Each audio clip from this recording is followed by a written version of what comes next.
Hello students, good morning. Welcome to your own YouTube channel Learn English with Pradeep. I am Pradeep Kushwaha.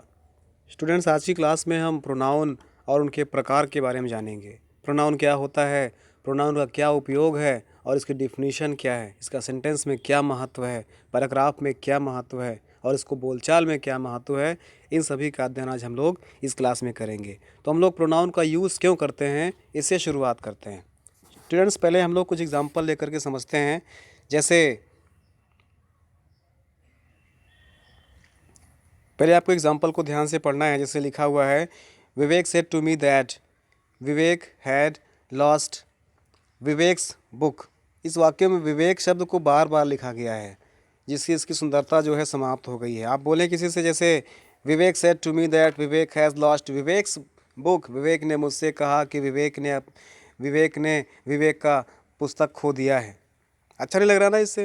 विवेक विवेक है sentence सही, लेकिन बोलचाल में ठीक नहीं लग रहा है. इसलिए हमको प्रोनाउन का यूज़ करना पड़ता है.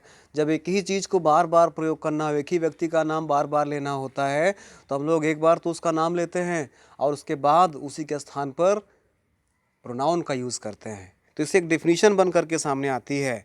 एक डिफिनीशन बन करके सामने आएगी, वो बाद में बताएंगे. तो जैसे इसका सही शब्द क्या क्या हो सकता है, इसी का सही शब्द क्या हो सकता है. Vivek said that he Vivek said to me that he had lost his book. स्पष्ट है ना. जैसे Vivek said to me that Vivek has lost Vivek's book. It's not looking good. It's not looking good in speaking और listening. Other than Vivek said to me that he had lost his book. ये ठीक लग रहा है ना. तो यहाँ पर विवेक तो आपका नाउन हो गया, लेकिन ये मी और हिज और ये ही, यहाँ पर ये सब क्या है, यहाँ पर ये जो है प्रोनाउन हो रहा है. फिर देखिए, विवेक तो हमारा नाउन हो गया. Vivek said to me that he किसके लिए है, विवेक के लिए है. लॉस्ट हिज, ये भी विवेक के लिए है. तो यहाँ पर देखिए, ही और हिज ये दोनों विवेक के लिए हैं. और विवेक क्या है, नाउन है. तो एक डिफिनीशन बनती है कि प्रोनाउन वह शब्द होता है जो किसी नाउन के स्थान पर होता है. ठीक है ना.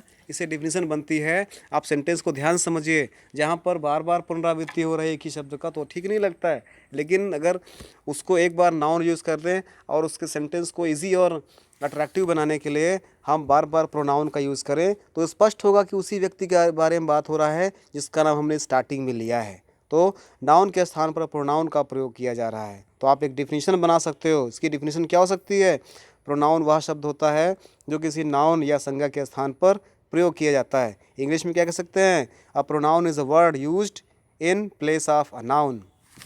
Right it in your fair copy. A pronoun is a word used in place of a noun. Students, जानते हैं इसके प्रकारों पर की चर्चा कर लेते हैं. महत्वपूर्ण है, इसके प्रकार भी जानना ज़रूरी है. इसको हम लोग 7 पार्ट्स में डिवाइड कर सकते हैं. तो प्रॉपर नाउन के मुख्य 7 भाग हो सकते हैं. काइंड्स ऑफ नाउन, नाउन्स के या प्रोनाउन के मुख्य 7 भेद होते हैं. जैसे personal pronoun, demonstrative pronoun, interrogative pronoun, relative pronoun, reflexive pronoun, emphatic pronoun और डिस्ट्रीब्यूटिव प्रोनाउन.